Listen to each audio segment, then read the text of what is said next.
Commander Naira Valritha's consciousness flickered back as her ship's emergency systems blared warnings through the cramped cockpit. The stabilizers had failed during atmospheric entry, and Earth's savage gravity was pulling her craft into an uncontrolled descent. Her mission to observe this classified world had gone catastrophically wrong. Warning: critical systems failure. Impact imminent, the ship's AI announced with infuriating calm. Through the viewport, Naira watched the alien landscape rush toward her, a mess of green vegetation and rocky outcrops that her training had never prepared her for. On her homeworld of Lysaria, such untamed wilderness had been carefully contained generations ago.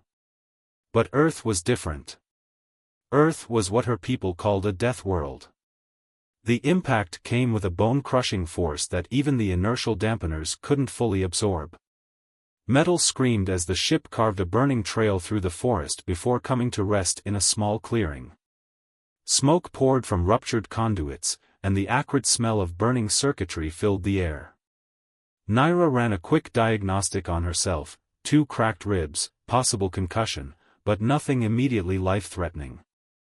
The same couldn't be said for her ship. The quantum communications array was completely destroyed, along with any hope of immediate rescue. She was stranded on a planet that her civilization had deemed too dangerous for settlement. The emergency hatch released with a hiss of hydraulics, and Naira stumbled out into what her sensors told her was a nitrogen-oxygen atmosphere with trace gases that would be technically breathable, if uncomfortable. The gravity hit her immediately, 1.3 times stronger than Lysaria's. Each movement required conscious effort, and her enhanced muscles ached in protest. She needed to find shelter and assess her situation. The ship's emergency beacon was broadcasting on all frequencies, but help would take days to arrive at best. Until then, she would have to survive in an environment that had produced what her people considered the galaxy's most resilient and unpredictable species: humans. The sound of approaching vehicles made her freeze. Too soon for a rescue ship, it had to be locals. Her active camouflage was offline, leaving her distinctly non-human appearance exposed. Her silvery skin and bioluminescent markings would be impossible to mistake for Earth-native life. 2 ground vehicles appeared through the trees, emblazoned with what appeared to be scientific institution markings rather than military ones. Small mercy, that. A group of humans emerged, and Naira's translator began processing their vocalizations. "My God, it really is a crashed spacecraft," one of them said, a tall male with dark skin. "Dr. Winters, are you seeing this?" "I'm seeing it, Richard, but I'm not sure I'm believing it," replied a female human with pale coloring and what Naira's database identified as red hair. "Look at the design, definitely not something we built." Naira weighed her options. Her military training screamed at her to retreat into the wilderness, but her logical mind knew that would be suicide on this world. These humans appeared to be researchers rather than soldiers. Perhaps diplomacy was possible. She stepped forward, hands raised in what she hoped would be recognized as a peaceful gesture. "I require assistance," she said through her translator. "My ship is damaged." The humans startled but, to their credit, didn't flee. Dr. Winters recovered first, stepping forward to match Naira's gesture. "We can help you," she said slowly and clearly. "Are you injured?" Before Naira could respond, her legs buckled. The combination of injuries, gravity, and alien atmosphere was taking its toll. The last thing she saw before losing consciousness was Dr. Winters rushing forward to catch her, showing surprising strength for what should have been a fragile being. She awoke in a clean, white room that her sensors identified as a medical facility, though the technology was far more primitive than what she was used to. Dr. Winters sat nearby, monitoring what appeared to be vital signs on a crude digital display. "Welcome back," the human said with what Naira recognized as a smile. "You've been unconscious for about 6 hours. We've treated your injuries as best we could, though your physiology is, obviously different from ours." Naira tried to sit up but found herself restrained by the gravity. "Why, why help me?" she managed to ask. Dr. Winter's expression softened. "Because you needed help. That's reason enough." She paused, checking something on her data pad. "I'm Dr. Emma Winters, xenobiologist. And you're currently at the Pacific Northwest Research Institute. We're keeping your presence quiet for now, but we'll need to contact our authorities soon." "I am Commander Naira Valrith of the Lacerian Survey Fleet," Naira replied formally.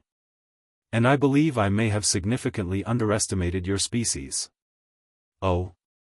Dr. Winters raised what Naira now knew was called an eyebrow. "How so?" "You live on what we classify as a death world. The gravity, the atmospheric pressure, the biological diversity, the extreme weather patterns, by our standards, intelligent life shouldn't have evolved here, let alone thrived.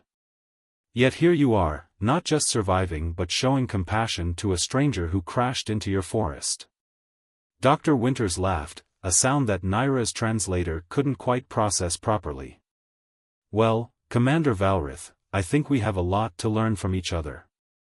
But first, let's focus on getting you healthy enough to stand up in our terrible gravity." As Naira settled back onto the medical bed, she realized this mishap might have turned into something far more significant than a simple crashed ship. She had made first contact with a species that defied her people's understanding of what was possible. And something told her this was only the beginning. 2 weeks into her stay on Earth, Commander Naira Valrith stood at the window of her recovery room, watching rain pound against the glass. On Laceria, such weather patterns would have triggered immediate emergency protocols.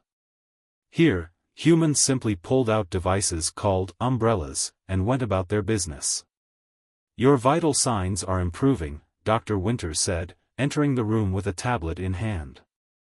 "The gene therapy we developed is helping your body adapt to Earth's gravity. Though I still wouldn't recommend any marathons."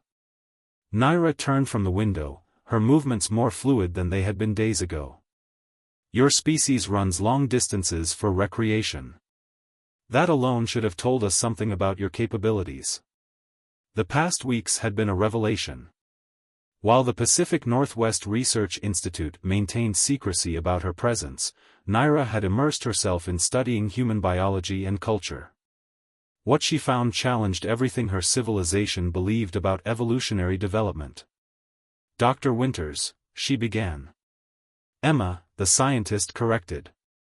"After 2 weeks of physiological analysis and cultural exchange, I think we can use first names." "Emma," Naira tried the name, her translator struggling with the informal mode. "There's something I need to show you."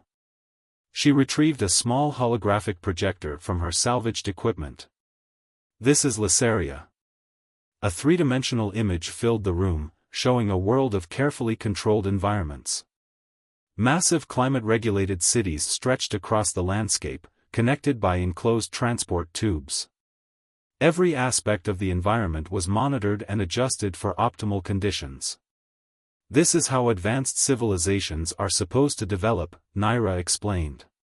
"We transform our worlds, protect ourselves from environmental extremes, eliminate biological threats. Yet humans." She gestured at the window, where people were playing some sort of sport in the rain. "You adapt to your environment rather than controlling it. By our standards, it's impossible." Emma studied the hologram with interest. "And that's why you classified Earth as a death world? Because we haven't tried to completely control our environment?" "Partly. But mainly because of your biological adaptations. Your species can survive in almost any climate on your planet. You can eat an incredibly wide variety of foods. You heal from injuries that would be fatal to most species. You even deliberately expose yourselves to physical stress to become stronger." Naira shook her head in amazement. "Do you know what my people call the ability to become stronger through stress?" "What?" "A mutation. A dangerous one." Naira's bioluminescent markings pulsed with emotion. "Yet humans do it naturally. Your muscles grow when stressed, your bones become denser, your immune system adapts to new threats. You're all essentially biological self-modifying organisms. Emma laughed. You make us sound like something out of a science fiction story. We just call it working out or building immunity. Their conversation was interrupted by a knock at the door. Richard, Emma's research partner, entered with an urgent expression. We've got a situation. The military's finally caught wind of our guest. They're sending a team to secure the facility. Emma's expression hardened. How long? 2 hours, maybe less. Naira felt her heart's race. She had known this moment would come, but she had hoped for more time. I should surrender myself. My presence here could cause diplomatic incidents. No, Emma cut her off. You're still my patient, and you're not fully recovered. Besides, you've shared invaluable insights about your people. We need to handle this carefully. She turned to Richard. Get Director Matthews on the line. We need to establish our research rights before the military takes over. As Emma and Richard worked to protect her status, Naira reflected on how quickly these humans had accepted her presence and defended her interests. On Lasseria, an alien visitor would have been immediately quarantined and studied from a safe distance. Yet here she was, being treated almost as an equal. The next few hours were a whirlwind of activity. Director Matthews, a stern woman with graying hair, arrived personally to meet with the military delegation. Naira listened from her room as the director forcefully argued that the research institute's autonomous status gave them jurisdiction over their extraterrestrial visitor. To Naira's surprise, the military representatives eventually agreed to a compromise. The facility would receive additional security, and Naira's presence would be officially acknowledged to select government officials, but she would remain under the institute's protection as a visiting researcher. That evening, as the rain finally ceased and Earth's single sun painted the sky in colors Naira's eyes could barely process, Emma brought her something called hot chocolate. I had our biochemistry team analyze it, Emma said. It should be safe for your physiology.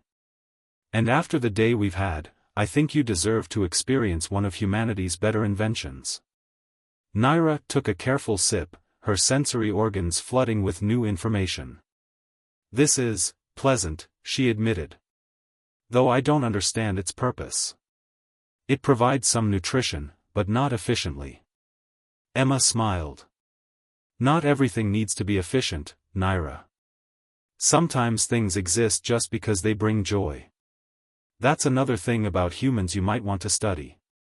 Looking at the steaming cup in her hands, Naira realized she had discovered something her initial survey mission never could have revealed. Humans weren't just surviving on their death world, they were finding ways to make it beautiful. As night fell over the research facility, Naira began composing a message in her mind for when contact with her people was restored. How could she explain that everything they thought they knew about civilizational development might be wrong? That perhaps adapting to challenges rather than avoiding them was a valid path to advancement? She looked at Emma, who was now excitedly explaining something called marshmallows, and realized that understanding the impossible was only the beginning of her journey on Earth. You want me to do what? Naira stared at Emma across the laboratory table, her bioluminescent markings flashing with surprise. Come to dinner at my house, Emma repeated, adjusting the settings on a cellular analysis device. You've been here for a month, and all you've seen is the Institute. My security clearance finally got approved for off-site visits with you. Besides, she added with a smile, you can't truly understand humans until you've experienced a home-cooked meal. The invitation triggered a complex mix of emotions in Naira. After a month on Earth, she had grown more comfortable with human customs, but this level of personal interaction wasn't part of her mission parameters. Then again, nothing about her crash landing had been in those parameters. That evening, Naira found herself in Emma's vehicle, watching the landscape scroll past. They had left the secured confines of the Institute, though a discreet security detail followed at a distance. The sun was setting, painting the sky in those impossible Earth colors that still fascinated her. Emma's home was a modest structure on the outskirts of town, surrounded by what humans called a garden. To Naira's Lasarian sensibilities, it looked terrifyingly chaotic, plants of different species growing together with no apparent organization. "Those are tomatoes," Emma explained, noticing Naira's attention. "And over there are herbs, basil, thyme, rosemary. Most of tonight's dinner came from this garden." "You grow your own food?" Naira asked, surprised. "But you have sufficient technology for mass food production." "Some humans enjoy connecting with our food sources," Emma said, leading her inside. "It's about more than just efficiency." The interior of Emma's home was warm and filled with objects that seemed to serve no practical purpose: framed images, small decorative items, soft furnishings in various colors. It was completely unlike the utilitarian spaces Naira was used to, yet somehow felt welcoming. As Emma prepared dinner, Naira found herself drawn to a shelf filled with physical books, an archaic but charming method of information storage. One volume caught her eye: The Theory of Human Evolution. "Interesting choice," Emma commented, stirring something that filled the air with enticing aromas. "That's actually my doctoral thesis. I specialized in human adaptive capabilities before switching to xenobiology." "Your species' relationship with evolution fascinates me," Naira admitted, carefully returning the book to its place. "Lysarians spent generations trying to perfect ourselves through genetic engineering. Humans just adapt naturally." "Not always naturally," Emma corrected, adding something green to her cooking. "We've had our own experiments with genetic modification. But we've learned to be cautious with it. Sometimes the old ways of adaptation work best." Their conversation was interrupted by a priority alert from Naira's salvaged communicator. Her hearts nearly stopped when she saw the message: a Lasarian ship had been detected entering the solar system. "They're coming," she said quietly. "A diplomatic vessel. They must have received my emergency beacon." Emma set down her cooking utensils, her expression serious. "How long?" "3 days at most." Naira hesitated, her markings dimming. "I haven't told them everything about Earth. About what I've learned here. My original mission was simply observation, but now you're caught between two worlds," Emma finished softly. The moment was heavy with unspoken implications. Naira had spent the past month studying humanity, but she'd also grown closer to Emma in a way that went beyond scientific curiosity. The human scientist had become more than just a subject of study; she was a friend, perhaps something more. "They'll want to quarantine Earth," Naira finally said. "Once they understand how different humans are, how quickly you adapt and evolve, they'll see you as a potential threat to galactic stability." "Are we?" Emma asked, turning back to her cooking with deliberate casualness. "A threat?" "No," Naira replied immediately, surprising herself with her certainty. "You're different, yes. Unpredictable by our standards. But in the month I've been here, I've seen more innovation, more creativity, more life than in years on Lasaria. We've been so focused on creating perfect, controlled environments that we've stopped growing."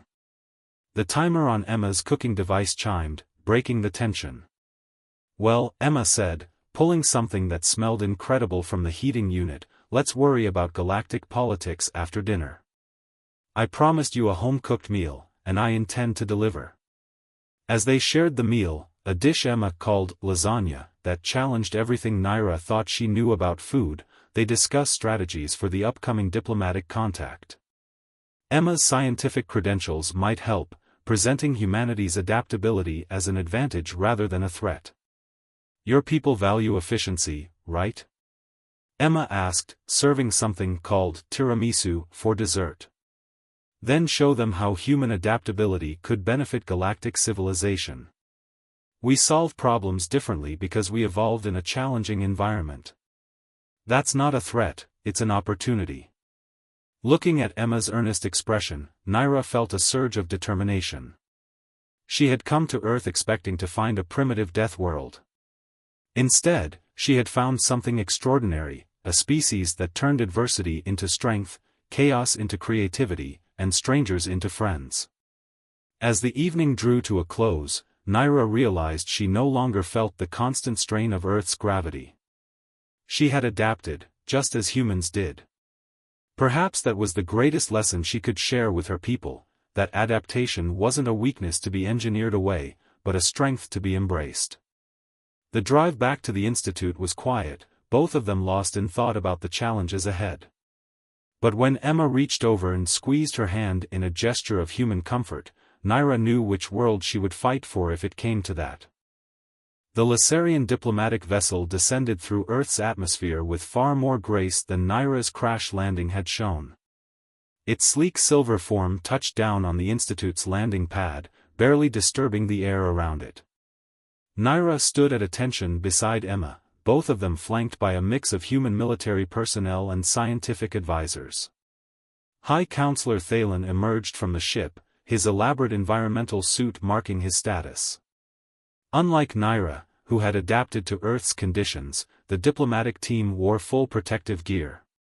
The message was clear: they considered Earth's environment too hostile for direct contact. Commander Valrith, Thalen's voice came through his suit speakers, carefully neutral. "We are relieved to find you alive. Though your choice to integrate with the local population is concerning." High Counselor, Naira bowed formally, her markings dim with respect. "I've made several crucial discoveries about Earth and its inhabitants that require immediate attention." "Yes, your reports were most disturbing." Thalen turned to study Emma and the other humans. "A species that thrives in these conditions, that actively seeks out stress to become stronger. Most unusual. Most dangerous." Emma stepped forward, maintaining professional composure despite the obvious tension. "High Counselor, I'm Dr. Emma Winters, xenobiologist. We've prepared extensive documentation about human physiology and culture." "That won't be necessary," Thalen interrupted. "Our preliminary analysis is complete. Earth will be designated a restricted zone. No contact, no trade, no cultural exchange. The risk of contamination is too high." Naira felt her heart skip. "Contamination? High Counselor, you don't understand. Humans aren't a disease to be contained. Their adaptability is an asset." "Commander Valrith," Thalen's tone hardened. "You've been exposed to these conditions for too long. Your judgment is compromised. The Council has made its decision. Earth's capacity for rapid adaptation makes it a potential threat to galactic stability. Imagine if they spread to other worlds, bringing their chaos with them." Thunder rolled overhead, one of Earth's frequent storms approaching. Naira noticed how the Lasarian delegation flinched at the sound, while the humans simply glanced upward, assessing the weather with casual experience. "If I may," Director Matthews stepped forward, her voice carrying the weight of authority.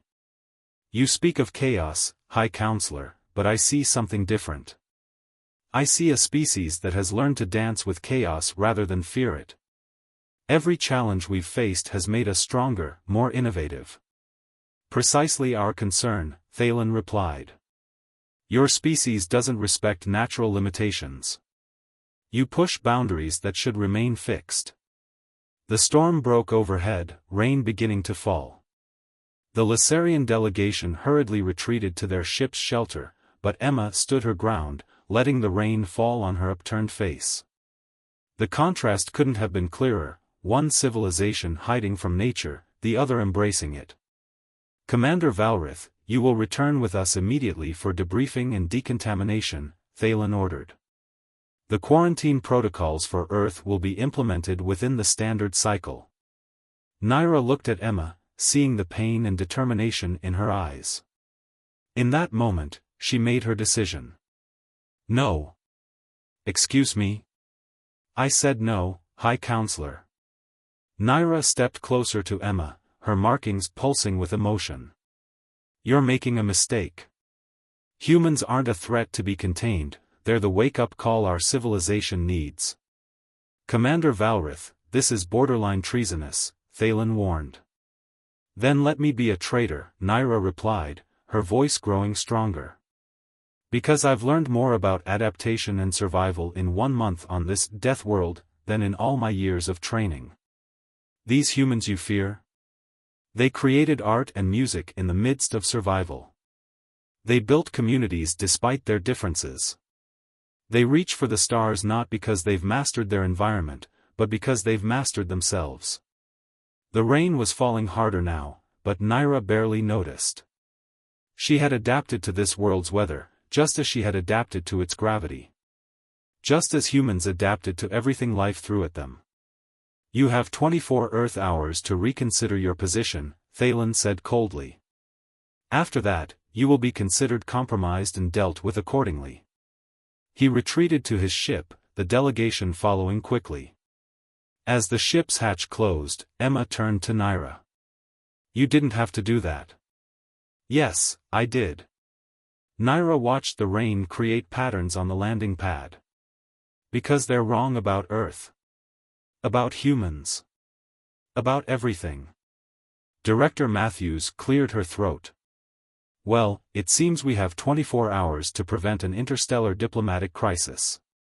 Dr. Winters, Commander Valrith, my office, now. We need a plan. As they walked to the director's office, Emma's hand found Naira's, squeezing gently. The touch sent warmth through Naira's rain-chilled skin. She had chosen her side in this conflict, chosen Earth with its storms and challenges, chosen Emma with her brilliant mind and warm heart. Now they just had to find a way to make the Lysarian Council understand that humanity's greatest perceived weakness, their endless drive to adapt and grow stronger, was actually their greatest strength. And they had less than a day to do it. The storm raged on outside, but Naira felt only determination. After all, she had learned from the best how to face impossible odds and emerge stronger. Dawn broke over the research institute, the storm from the previous night having cleared to reveal a pristine sky. Naira stood in Emma's laboratory, surrounded by holographic displays showing centuries of human achievement. They had worked through the night, preparing for one final attempt to change the Lysarian Council's mind. Are you sure about this? Emma asked, making final adjustments to the presentation system. Once we show them this, there's no going back. They'll either accept humanity as equals or they'll try to isolate Earth forever, Naira finished. But we have to try. Sometimes the only way forward is through the storm. Director Matthews entered, looking remarkably composed despite the lack of sleep. The Council has agreed to one final presentation before implementing quarantine protocols. Whatever you're planning, it needs to work. The Lysarian delegation arrived precisely on schedule, their environmental suits gleaming in the morning sun. High Counselor Thalen's posture radiated skepticism as he entered the conference room. Make this quick, Commander, he said. Your time is almost up. Naira stepped forward, her markings pulsing with calm determination. Honorable Council, you've judged humanity based on fear of their adaptability, their resilience, their potential for change.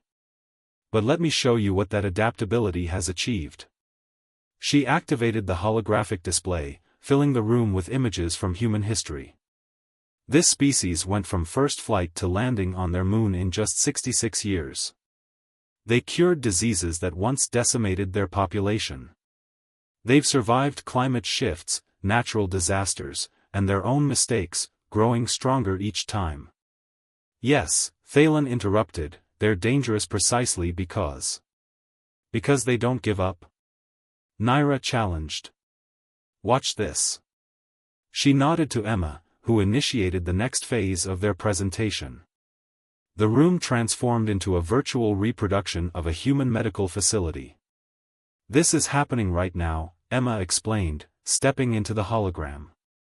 We're using modified versions of human adaptive cellular responses to create new medical treatments. Treatments that could benefit all species, including Lysarians. The display showed microscopic views of human cells adapting to stress, then healing stronger than before. Alongside them, Lysarian cell samples, taken from Naira during her recovery, showed similar responses when treated with the new therapy. "Impossible," one of the council scientists whispered. "No," Naira said firmly. "Not impossible. Just different from what we expected. Humans don't just survive adversity, they learn from it. They take what could break them and use it to become stronger. And they're willing to share that knowledge."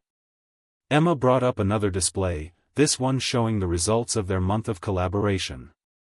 "We've already developed prototype treatments that could help Lysarians adapt to different environments without full environmental suits.